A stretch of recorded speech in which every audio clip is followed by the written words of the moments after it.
30 Minutes with Ron.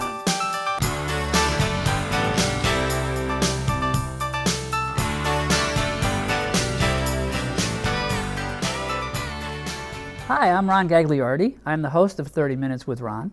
I'd like to welcome you to the show. And there might be somebody on the set today who you might recognize because he's been on the show before. And I hope you've been tuning in all these weeks so that you see all these wonderful people. And here he is, this, ladies and gentlemen, for a reprise visit, or that's a reprise visit.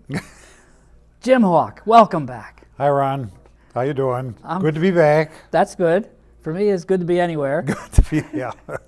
So now, in case you don't remember, Jim is an independent filmmaker. And I see his films and I say to myself, these are fantastic. I mean, he is like a professional. And like when I compare, I've seen a lot of his films, and when I compare them to films I've seen in the theater, in between when I try not to fall asleep in the theater, by the way, I've never fallen asleep during one of his, they're the same stuff. They're great. There's great sound, great music, and I can't understand how he can do this in a little house on a street in Cheshire. Or maybe he goes to a studio. How does it work anyway? What do you do? How do you get this thing done?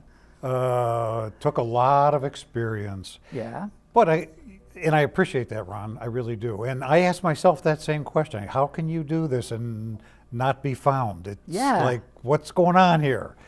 I think it's just a love of what I do. I really believe that.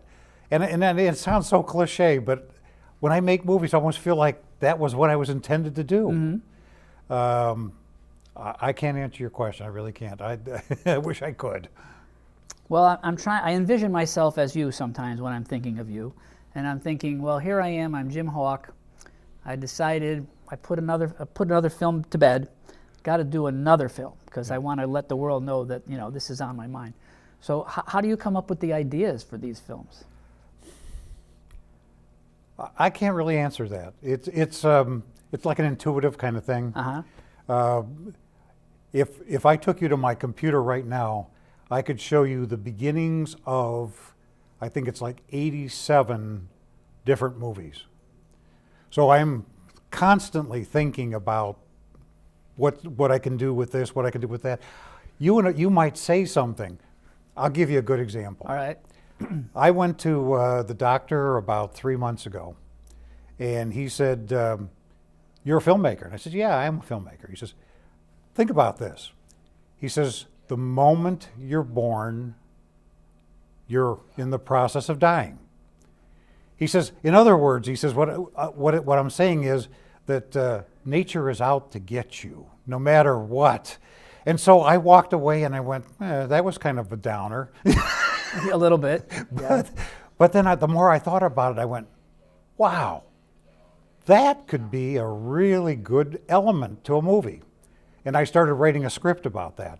In the doctor's office? Or No. It's overtime. Uh-huh. Yeah. As an ancillary thing, what I do quite often is I'll go to bed and I'll say to myself, I wonder what the solution or the answer or what would be good about that specific thing. Mm-hmm. And more often than not, I'll wake up in the morning and I'll go, wow, because it came to me. I'll go, wow, that is unbelievable. Yes, I'll use that. Mm-hmm. And that has happened countless times and time again. I've enhanced, enlarged scripts time and time again. There's a script that I wrote that was a short story, Confluence. And it was supposed to be about a serial killer, but I wanted it to be about a serial killer that was always amongst you, but you never knew he or she was there. And I woke up one morning and I started piecing this thing together, and with this, I wonder what I'd do about that, mm-hmm. I wonder what I'd do about this. And before that short story, 15-page short story was done, it was a 120-page feature-length script. And it had gone totally a different direction. You never would have thought. Who would have thought? Have you heard of directed dreaming? No. From what I understand, that's before you go to sleep, you think of a subject and you say, I want to dream about this subject. And you concentrate on it, you zoom in on it. And sometimes you get to dream about that subject. Wow. And you can probably write a book or write a script partially in your dreams, and it's just there for you when you wake up the next day. Yeah, that's cool. Yeah. So now here I am again. I'm thinking I'm Jim Hawk, and I'm sure that there's a process that you have to go through to make a film. And so if it were myself, I would obviously do an A to Z list, and I would put like advertising and budget and all that good stuff. How do you do it? That's a long answer. A long answer. Long answer. All right, well, before we do that long answer, maybe we want to go to a clip, and then people will be totally enmeshed in what you do, Okay. so that they can see it. I think it's a good idea. All right, we'll do that. All right, so ladies and gentlemen, there are 2 clips coming in for tonight. The first one is called Esquire. Right? Got it right? Trailer. Oh, the trailer. Oh, excuse me. Yes, trailer. Because a film would be a little bit longer than we have room Yeah. for. Well, and trailers are modeled to like sell you to want to see the project. So Right. when you see a trailer, there's graphics in there that aren't in the movie that are supposed to hook you. Okay. And you said that this is one of, you told me earlier off camera, that this is one of you feel this is one of your best films. I think this is one of my best. All right? Check it out. See what you think.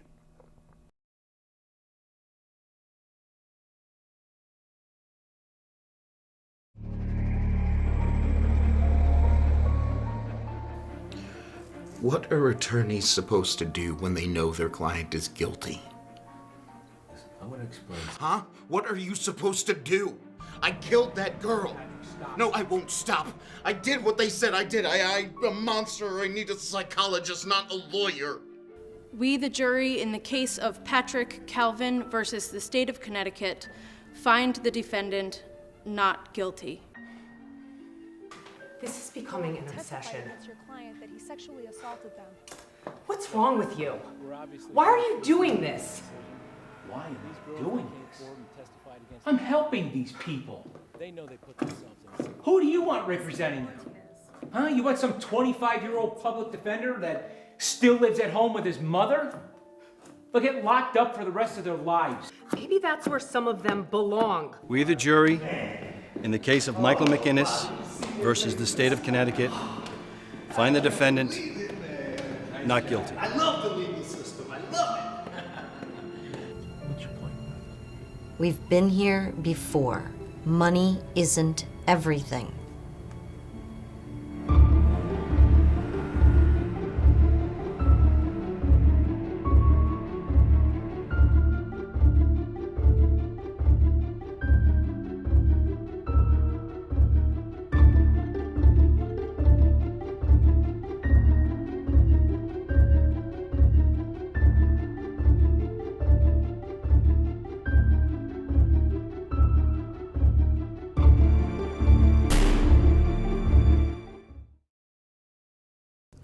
And we're back. It's hardly, it feels like seconds ago. Yeah. Yes. Yeah. All right, so anyway, back to the original question. It's going to take a long time to answer. How do you prepare to do a film? What do you have to figure out? What do you do? Okay, what I do is not necessarily what happens in the industry because I'm an independent filmmaker without money. So I have to do things a little bit differently. But whether it's TV, whether it's film, whether it's a high budget or low budget film, there's basically 4 phases to making a film. The first phase is called development. That's writing the script, getting the idea, that sort of thing. The first phase of the actual production of the movie is called pre-production. And that's when you plan where you're going to shoot it, the actors, the cast, the crew, and all that sort of stuff. Then there's the actual production itself, which is the filming. And then there's post-production, which is the editing and the music and all that sort of stuff. You want me to go through those? Why not? Okay. We have minutes to fill. Okay. Pre-production, development is basically the writing of the script. For any of those people out there that are interested in making movies, I would suggest, and I'll tell you why, that when you write a script, write it in the industry standard format. And the reason I say that is because if you took that script and you took it to like a filmmaking company, and they were to look at page 1 and it wasn't formatted properly, they'll never get to page 2 because you're a novice, you're a rookie, they can't be bothered with that. So There are software programs out there that do the formatting basically for you, and they're not that hard to use, and I think that's a good idea. Now, I don't always do that, because if I'm going to write a script and I know I'm going to make it myself, Right? well, You don't care. I don't care. I Right. mean, it's just, you have to get all that dialogue down for the actors and the action and all that sort of stuff, so that they know what to say and what to do and all that sort of stuff. But it doesn't have to be in the right format. But if you ever have any hopes of somebody else looking at it, I think that's a good idea. When you write a script, the basic rule of thumb is 1 minute of film comes off of 1 page of the script. So when you're writing your script, if you write it like a 15-page script, rule of thumb, that's going to be about a 15-page movie. There are exceptions to that, but that's good to keep in mind.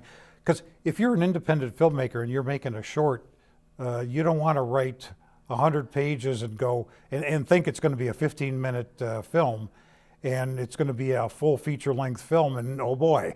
Yeah, right. That'd be a problem. The other thing to keep in mind, something that I use, and I think it applies to most people, you can only film like about maybe 4 pages a day. So if you've got a 15-page script, you could plan to be shooting that for 4 days. That's about it for pre-production, for development. Pre-production, I've seen this happen, and I think it's almost comical. Young filmmakers will think that what they do is they grab a camera and they run out there and they shoot a film. You mean that's not how it works? Well, they think that's how it works. And then what happens, and this is the funny part, then they get on set and they all start arguing about who's going to say what, who's going to do what, what's going to happen here, what's going to happen there. And it's a comical routine, it really is. That's almost a movie in itself. Sounds like a marriage. So my word of advice on pre-production is plan, plan, plan. Most people think the director's job is to call action, cut, and that's it. What a cake job. Well, that's only like maybe 10% of his job, because the other 90% are the other 3 pieces that he's doing, and pre-production is a really big part of that. In pre-production, you're getting your cast lined up, you're getting your crew lined up, you're getting your locations lined up, you're going to have your production meeting, you're going to have your script reading meeting, you're going to have your location scout, and you're going to do all this stuff, because when you go into production, at least you'll be well grounded in what you want to do. I'm not saying that you won't have problems, because you will. Absolutely. But at least you've got a foundation to work with. It turns out that of all the different phases, and this is kind of funny, the production phase is the shortest phase.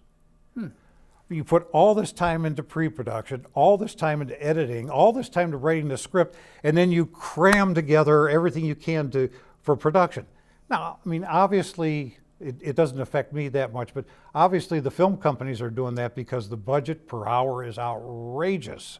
So they're trying to do that. Stanley Kubrick always said that he couldn't imagine putting all that time and effort into pre-production and then rushing through the production.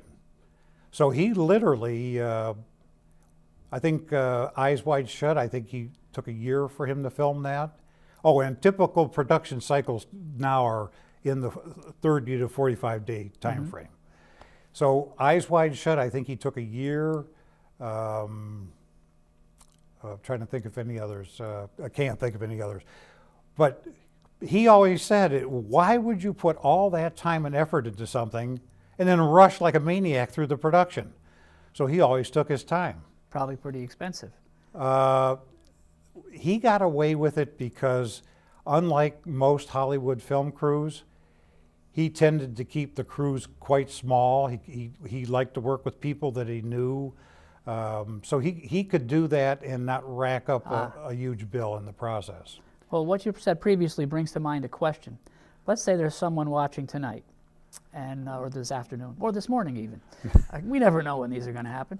And they say, well, he's going to build a cast. Now, you have a cast of people that you sometimes work with, but what if there's somebody out there like, for example, myself, and I say, boy, you know, I'd really like to be in one of his productions.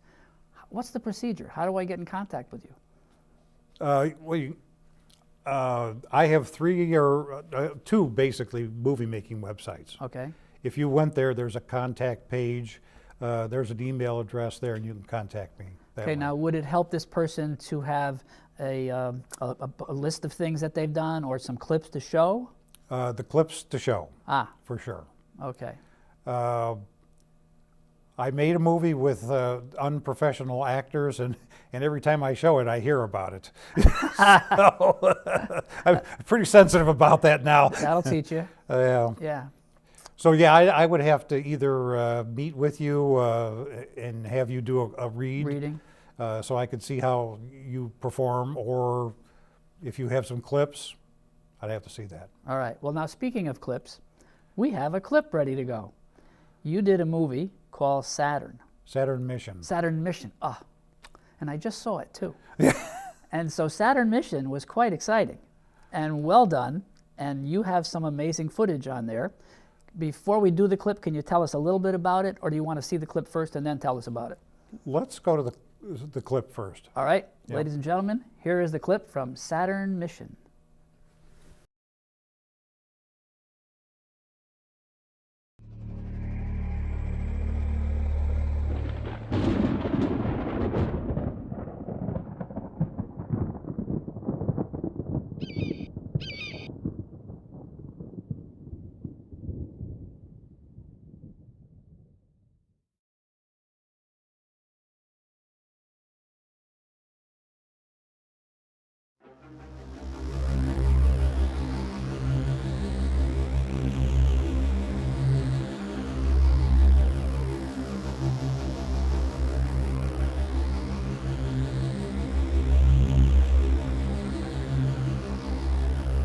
Seen him all that. Odds the minute, but I see those things in it. I was wondering if that's so weird. Yep. Hard to say it's now.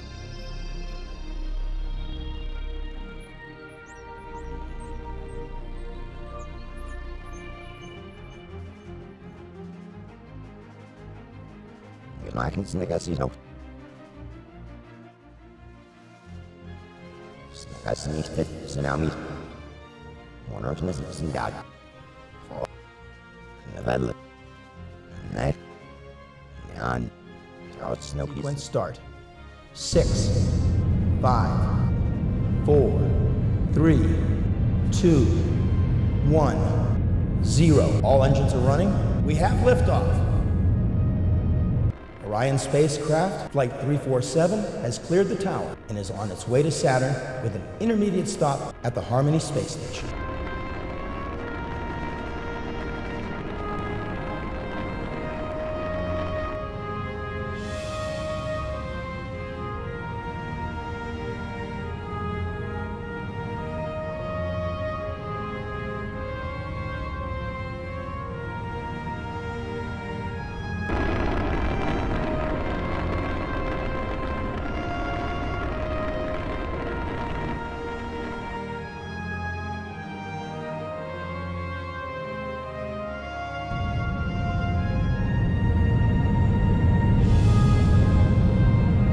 Orion Flight 347 is piloted by Kate Malozzi and co-piloted by Rudy Willard.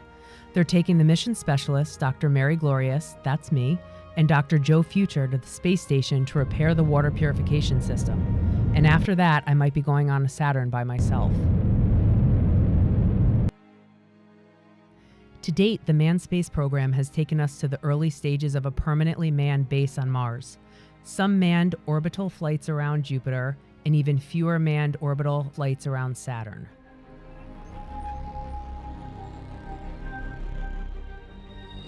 This is the Harmony Space Station. It's one of 4 permanently manned space stations in orbit today. Harmony is focused on research and used as a jumping-off point for planetary missions. The other 3 space stations are more commercially oriented.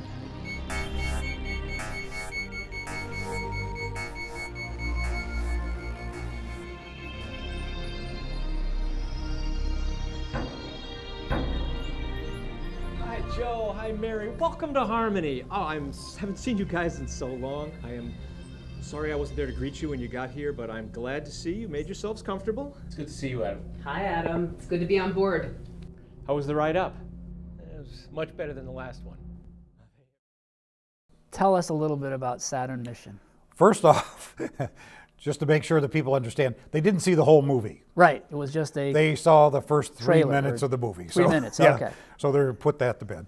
Ron, that was the most appropriate place to ask this question and show that clip because I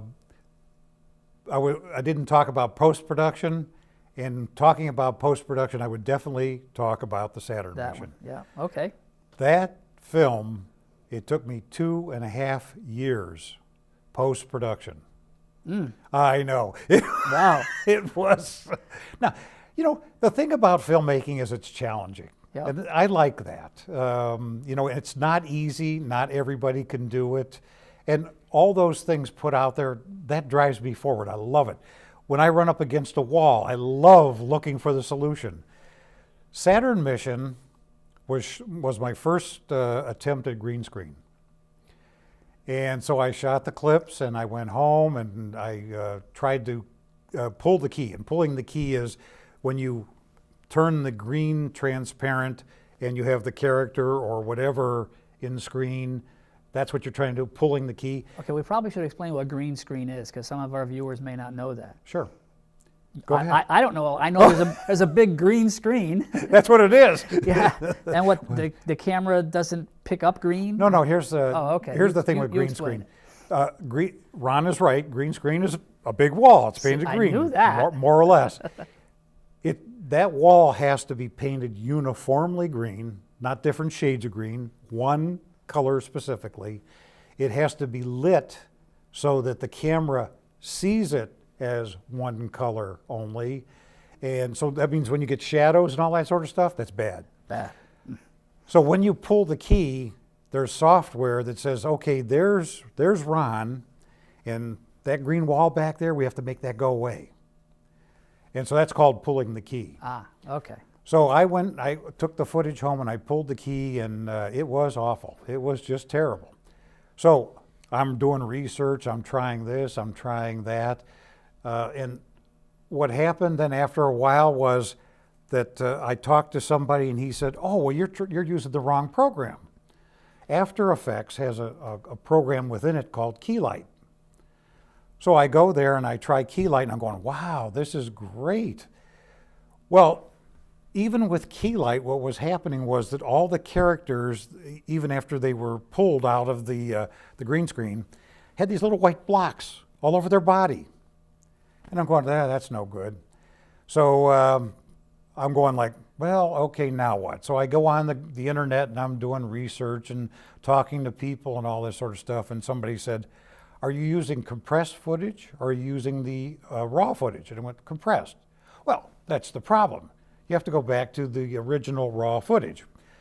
So I pick up the phone, I call the DP and I said, I need to get that original footage. Oh, I threw that away. It's all gone. What's a DP? Oh, I'm sorry, director of photography. The guy that runs the camera and tells the lighting people what to do and all that kind of stuff. So I said, I need that original footage. And he says, I got rid of that. So I'm going like, what a waste of time. Now, this is going on for 2.5 years.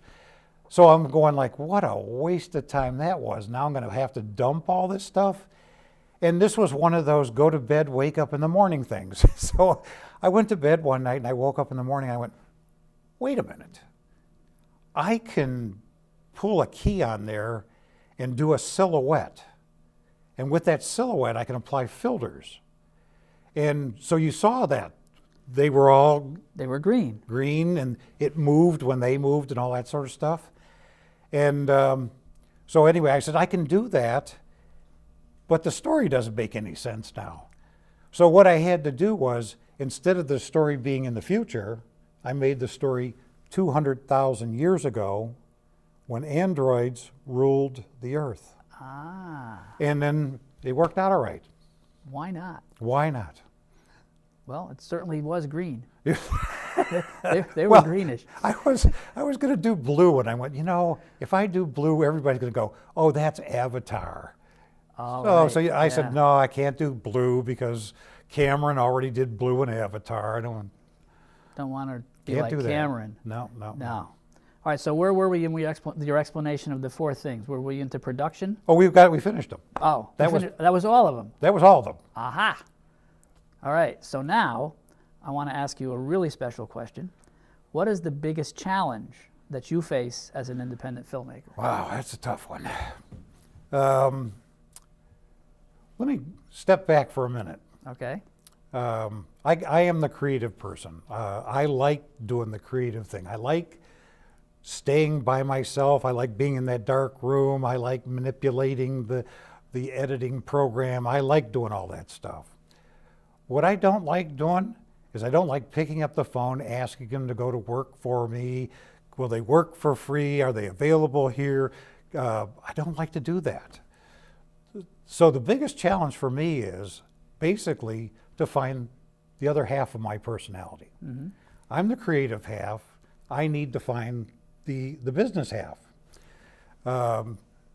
So what that boils down to is the greatest challenge for me is to find somebody who is willing to fund my programs, my projects, Yep. and do the business side and, you know, contact the people and the backslapping friendly guy or girl for that matter.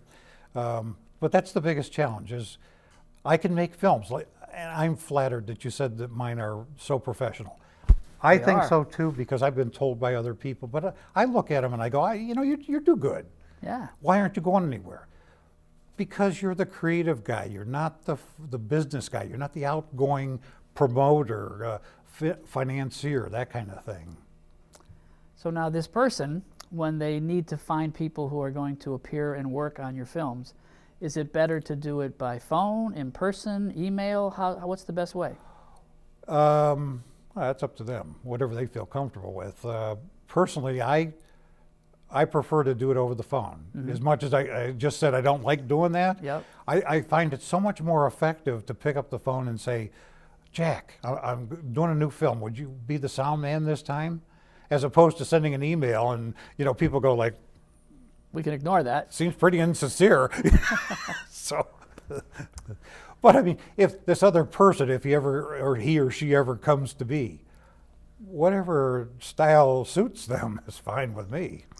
So now, you mentioned earlier that you have like about 80 stories in process, at Yeah, least starting out. Right. Is there one that you think is going to kind of float to the top and be your next production?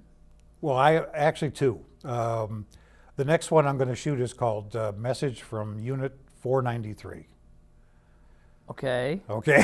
Unit 493 is a... Android. Another, oh, you like Androids. I like Androids, All I right. do, absolutely.